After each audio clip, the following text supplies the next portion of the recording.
इस प्रकार से हमने ये 19वीं गाथा पूर्ण की और अब हम 20वीं गाथा पर पहुंचेंगे। आपको 19वीं गाथा के संदर्भ में कुछ प्रश्न हो, कोई भी प्रश्न हो तो पूछ सकते हैं। और दीदी के 2-3 दिन का गैप हो गया है तो अब आपको सुनना है ना? सुन लिया? बढ़िया। हाँ, डॉक्टर निधि जी कुछ पूछ रही हैं।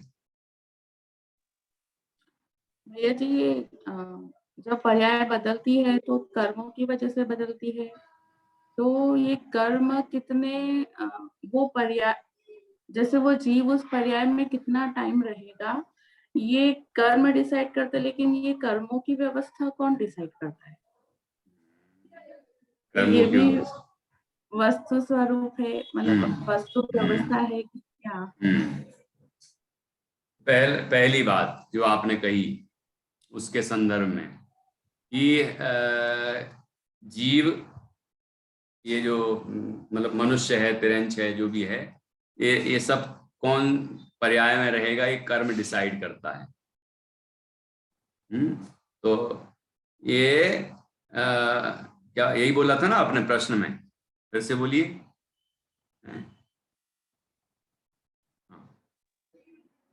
मतलब कर्म डिसाइड करते हैं कि कौन सी पर्याय मिलेगी।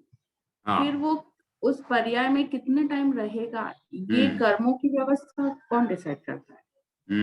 अच्छा, तो पहली बात तो ये कि कर्म डिसाइड करते हैं कि कब कौन कहाँ कितनी अवस्था में रहेगा, तो कोई और तो डिसाइड नहीं करता। अब कर्म डिसाइड करता है, ये निमित्त का कथन है। निमित्त उपादान तो आपने पढ़े ही है ना। ये कर्म के कारण जीव इस पर्याय में रहता है, ये निमित्त का कथन है, ये व्यवहार्य है। जीव की ही उस समय की तत्समय की ऐसी योग्यता है कि वो उस शरीर में उतने समय रहता है। ये उपादान की बात हुई। मतलब जब हम निमित्त की बात कर रहे हैं तो दूसरा एंगल भी हमारे दिमाग में होना चाहिए, दूसरी बात की स्वीकृति भी होना चाहिए, तब हम स्वीकृति पूर्वक दूसरी चीज का निषेध कर सकते हैं। तो पहले तो ये समझें कि जीव यहाँ इस पर्याय में रह रहा है, मनुष्य पर्याय में, तो वो अपनी योग्यता से रह रहा है। ये उपादान हुआ, ये मूल कारण उपादान। फिर उसमें कर्म का उदय निमित्त है, इसलिए रह रहा है, ये निमित्त की चर्चा बिल्कुल ठीक। अब वो कौन निश्चित करेगा कि जीव इतने समय ही इसमें रहे? ठीक है, तो ये कर्म निश्चित करेगा। ठीक है, कि कर्म जब तक उदय में रहेगा तब तक ये जीव उस पर्याय में रहेगा। लेकिन ये कर्म को निश्चित किसने किया? कर्म को निश्चित जीव ने स्वयं किया है। जैसे कोई ईश्वर ने नहीं किया, किसी और ने नहीं किया। ये कर्म कितनी स्थिति तक रहेगा हमारे साथ, कितनी फल देने की क्षमता रहेगी इसमें, कितना फल देगा ये कर्म, ये कौन निश्चित करता है? जीव के जैसे परिणाम होते हैं, शुभ अशुभ रागादि विकारी परिणाम जो भी होते हैं, उसमें जितनी ताकत होती है, अर्थात जितनी विकृति ज्यादा है, या शुभ है कि अशुभ है, जितनी ताकत उसमें ज्यादा होगी, तो उस हिसाब से वो जो कार्मण वर्गणाएं कर्म रूप से परिणत होकर आत्म प्रदेशों में आई, प्रदेश बंध है ना, और वो फिर ज्ञान वर्णादि रूप परिणमित हुई, ये प्रकृति बंध, फिर वो कब तक हमारे साथ रहेगी, वो कर्म की स्थिति है ना, कर्म कब तक मेरे साथ रहेगा और कब से फल देना शुरू करेगा और कब तक देगा, ये स्थिति बंध। और कितना फल देगा, कितनी सामर्थ्य से उदय में आएगा, ये अनुभाग बंध, ये जीव के परिणामों से निश्चित होता। तो हम जैसे परिणाम करते हैं वैसे हमें कर्म बनते हैं और वैसा फल देते हैं। यदि हम अपने परिणामों को सुधार लें तो ये सारी व्यवस्था ठीक हो जाएगी। मतलब यदि हमने विकार करना बंद कर दिया तो कर्मों का आश्रय बंद हो जाएगा, और जो पुराने बंधे हुए हैं उनकी स्थिति भी कम होने लग जाएगी, अनुभाग कम होने लग जाएगा, और फिर क्या होगा कि वो कर्म हीन होकर फिर जाएंगे। इस तरह उनकी निर्जरा हो जाएगी, संवर पूर्वक निर्जरा हो जाएगी, तो सारे कर्मों की संवर पूर्वक निर्जरा होगी तो मोक्ष हो जाएगा। यदि कर्म ही निश्चित करता कि कब तक इस जीव को भटकाना है संसार में, तो कोई भी मुक्त नहीं होता। इसका तो तात्पर्य हो गया कि हम कर्माधीन हो गए। तो हम कर्माधीन भी नहीं होते, ईश्वर के अधीन भी नहीं होते, हम तो स्वाधीन ही हैं। हम अपनी भूल से स्वाधीनता पूर्वक कर्म मानते हैं। कर्म की स्थिति अनुभाग हमारे परिणामों से तय होता है, और फिर उनका उदय आता है तो हम उसके अनुसार भोगते हैं। और एक व्यवस्था है कि भले ही हमने कर्म की स्थिति और अनुभाग बहुत ज्यादा माना है, लेकिन यदि हमने बाद में अपने में सुधार कर लिया, जैसे कि श्रेणिक राजा, पहले तो उन्होंने 7वें नरक की आयु का बंध किया जब मुनराज पर उपसर्ग किया, और दर्शन मोहिनी की 70 कोड़ा कोड़ी सबसे उत्कृष्ट स्थिति होती है उसकी, वो बांधी। लेकिन तीसरे ही दिन जब उन्होंने उपसर्ग निवारण किया, चेलना रानी के निमित्त से उपसर्ग निवारण हुआ और उन्हें पश्चाताप हुआ, और फिर मुनिराज का उपदेश सुना, तो उनको सम्यक दर्शन की प्राप्ति हुई। और सम्यक दर्शन होते ही दर्शन मोहिनी की जो 70 कोड़ा कोड़ी सागर की जो स्थिति बंधी थी, वो सब उपशमित हो गई, और उसके बाद उसका क्षय हो गया। क्षयक सम्यक क्षय हो गया। ठीक है, मतलब जीव के परिणामों की ये ताकत है कि जीव यदि पहले भले ही बांध चुका हो, लेकिन अब यदि सुधर जाए, अपनी दृष्टि बदल ले, अपना ज्ञान, अपना चारित्र बदल ले, मतलब सम्यक हो जाए, तो उन कर्मों की स्थिति को कम कर सकता है, फल देने की क्षमता को कम कर सकता है। और ये तो दर्शन मोहि की प्रकृति तो नष्ट ही हो गई, और जो आयु बंधी थी ना 7वें नरक की 33 सागर की आयु, वो सिमट के केवल 84,000 वर्ष रह गई। सागरों के तो असंख्यातवें हिस्से में भी असंख्यात वर्ष होते हैं, और यहाँ तो असंख्यात नहीं, 84,000 वर्ष मात्र हैं। वो भले 84,000 में बहुत लग रहे हैं, लेकिन वो मात्र ही हैं। इतनी सी रह गई सिमट के। वो किसका बल है? जीव के परिणामों का बल। इसलिए हम ये कर्म बांधने में भी स्वतंत्र हैं, कर्म का फल भोगने में स्वतंत्र हैं, कर्म का नाश करने में भी स्वतंत्र हैं। और ये कर्म के साथ हमें जो जोड़ा है, ये निमित्त नैमित्तिकपना है। न कर्म हमें बनते हैं, न कर्म हमें फल देते हैं, न कर्मों का हम नाश करते हैं। जीव तो अपने परिणाम करता है, और कर्मण वर्गणाएं स्वयं कर्म रूप परिणत होकर आत्म प्रदेशों में एक क्षेत्र संबंधित होती हैं।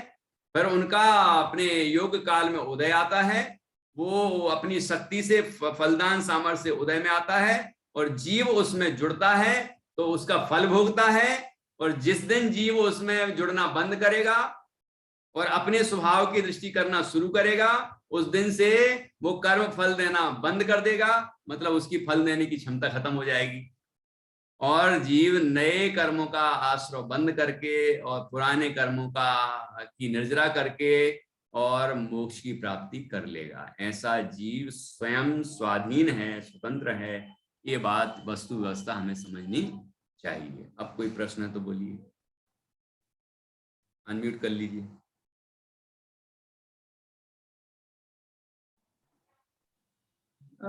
जैसे आपने बताया ना कि 84,000 रह गई थी, तो ये फिक्स जो काउंटिंग है वो कैसे डिसाइड होती है? क्या मतलब? आपने बोला ना कैसे डिसाइड होती, मतलब नंबर 84,000 वर्ष है, तो ये सर्वज्ञ भगवान ने जाना कि अभी इतनी हो गई थी, अब इतनी हो गई। ये भगवान ने जाना और उन्होंने बताया कि अब इतनी रह गई। अब वो 84,000 वर्ष की संख्या को काउंट किसने किया, ये पूछ रहे होंगे आप। तो ये भगवान के ज्ञान में झलका ज्ञात हुआ और उन्होंने अपने सम्भाषण में बताया, क्योंकि श्रेणिक राजा उनकी सभा के श्रावकोत्तम थे। श्रावकों की सभा में उत्तम श्रावक थे।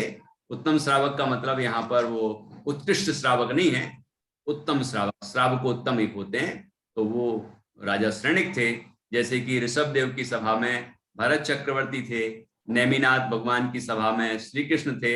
ऐसे अलग अलग तीर्थंकरों की सभा में कोई ना कोई विशिष्ट व्यक्ति होता है।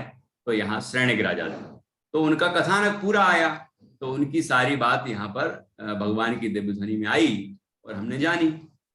ठीक है ना, काउंट किसने किया ख्याल में आ गया? ठीक है भैया जी, जैसे पर्याय बदलती है जीव में, जैसे जीव के साथ गुण और पर्याय दोनों होते हैं, तो पर्याय बदली तो कुछ नया उत्पन्न हुआ जीव में, मतलब गति उत्पन्न हुई। इसी तरह से क्या ज्ञान गुण भी कन्वर्ट होता है, बदलता है, ज्ञान गुण की दशा बदलती है। और अगर बदलती, ये जो गति बदल रही है या ये सब प्रेसत्व गुण की अपेक्षा बात हुई, मतलब मनुष्य, तिरंच, नारकी, देव, ये जीव की विभाव व्यंजन पर्याय हैं। तो ये प्रदेशत्व गुण के कारण कही गई है ना। और जो आपने बोला ज्ञान है, वो ये गुण पर्याय है, अर्थ पर्याय है। तो ये एक एक गुण की पर्याय है। प्रदेशत्व गुण को छोड़कर बाकी शेष गुणों की जो पर्याय हैं वो सब अर्थ पर्याय कहलाती है। ठीक है, तो इसी तरह यहाँ भी होता है, जैसे व्यंजन पर्याय बदलती है ऐसी अर्थ पर्याय भी बदलती है, दोनों बदलती हैं। पर्याय तो बदलेगी, उसका काम ही है बदलना। ठीक है, जैसे कोई मुनि महाराज है, आपने बोला कि सारे महाराज जी मोक्ष नहीं चाहते, तो लेकिन उनमें ज्ञान तो बहुत है क्योंकि वो शास्त्र पाठन करते हैं। तो अगर वो मोक्ष, जो मुनि महाराज जी मोक्ष नहीं जा पाए और वो अगर देव गति में चाहते हैं, तो वहां उनका जो ज्ञान वहां तक गया है उस गति में, वो ज्ञान फिर उनसे क्या करवाता है, उसका रूल कुछ होता है? जैसे मान लो वो सम्यक ज्ञानी हैं, तो वहां भी सम्यक ज्ञानी रहेंगे, उनको भेद ज्ञानी रहेंगे, लेकिन चारित्र तो उनका हीन हो जाएगा। अभी वो संयमी थे, अब असंयमी हो जाएंगे। यहाँ तो छठवें सातवें गुण स्थानवर्ती मुनराज थे, महाव्रती थे, और वहां देव पर्याय में तो संयम ही नहीं है, तो असंयमी हो जाएंगे। तो चारित्र तो भ्रष्ट हो गए, लेकिन श्रद्धान कायम रह सकता है, कायम रह सकता है। तो यहाँ का जो ज्ञान है वहां जा सकता है ना। और वहां तो और अवधि ज्ञान भी हो जाता है, और उनको कई रिद्धियां प्रकट होती हैं देवों को। ठीक है, तो उनके ज्ञान की क्षमता तो और अधिक हो सकती है। हो सकता है यहाँ क्षोभसम कम हो, वहां ज्यादा हो जाए, ऐसा भी हो सकता है। लेकिन अपन सम्यकता की बात कर रहे हैं, तो यहाँ सम्यक ज्ञान है तो वहां भी सम्यकता रह सकती है। ठीक है, अब दीदी कुछ कह रही हैं। ये 85 का है, मुझे प्रवचन सारथी का शॉर्ट फॉर्म लग रहा है। बिल्कुल, हाँ बिल्कुल है ही। ये संक्षिप्त रुचि वालों के लिए, वो मध्यम रुचि वालों के लिए, और समय सारथी विस्तार रुचि वालों के लिए। तो जब मैं विस्तार लेना चाहा था सोनागिर में, तो हमारे ससुर साहब पंडित महेंद्र कुमार जी बराइठा वाले, उन्होंने कहा कि लाला जी आप पहले 85 का संग्रह ग्रंथ लो, इसका स्वाध्याय होने के बाद आपको प्रवचन सारथी आसान हो जाएगा और बहुत आनंद आएगा। तो फिर ऐसे ही क्रम से मैंने लिया, तो बाकी 85 का संग्रह लेने के बाद जब प्रवचन सारथी लिया तो सरल भी हो गया, और विषय भी स्पष्ट होते चले गए, और प्रवणता भी आई। बिल्कुल। और ये इसके उदाहरण भी अलग हैं। जैसे बांस का उदाहरण लिया ना, हाँ, तो मोतियों में इतना समझ में नहीं आया जितना बांस में समझ में आ गया। बिल्कुल बिल्कुल। और वो एक एक जो पर्व लिया है, हाँ, कि एक पर्व है वो एक गति का, मतलब एक पर्याय का सूचक, मतलब जब देव पर्याय है वो खत्म हुई तो फिर मनुष्य पर्याय आई, मतलब ये एक एक एक एक। इसलिए वो टोडरमल जी ने जो लिखा ना कि एक पर्याय में दूसरी पर्याय का अभाव है, तो ये बिल्कुल सिद्ध हुआ ना कि वो यहाँ तो ये पर्याय है और यहाँ ये पर्याय है, इसमें हम्म। ये पर्याय नहीं और इसमें ये पर्याय नहीं। मतलब वो पर्यायों का क्रम एक मतलब वस्तु में अनादि का दिख गया पूरा, वो बांस के पर्व से बांस कि हम ऐसा देखते हैं। ऐसा दिख रहा है हाँ, ना बांस। पूरा, बिल्कुल तो वो बिल्कुल। पूरा दिख गया बांस का कि हाँ पता नहीं हाँ। कब से कितनी पर्याय बदल बदल के हम आज ये मनुष्य पर्याय में आए। हम्म। और आगे भी पर्याय का क्रम पूरा है, आगे शुद्ध पर्याय तक का, उसके बिल्कुल। बाद शुद्ध शुद्ध पर्याय का है, तो वो पूरा हम्म। का पूरा है। और ध्रुव में बड़ा सुंदर लगा कि जीव को ध्रुव अपेक्षा से सत का विनाश नहीं होता और असत की उत्पत्ति नहीं होती।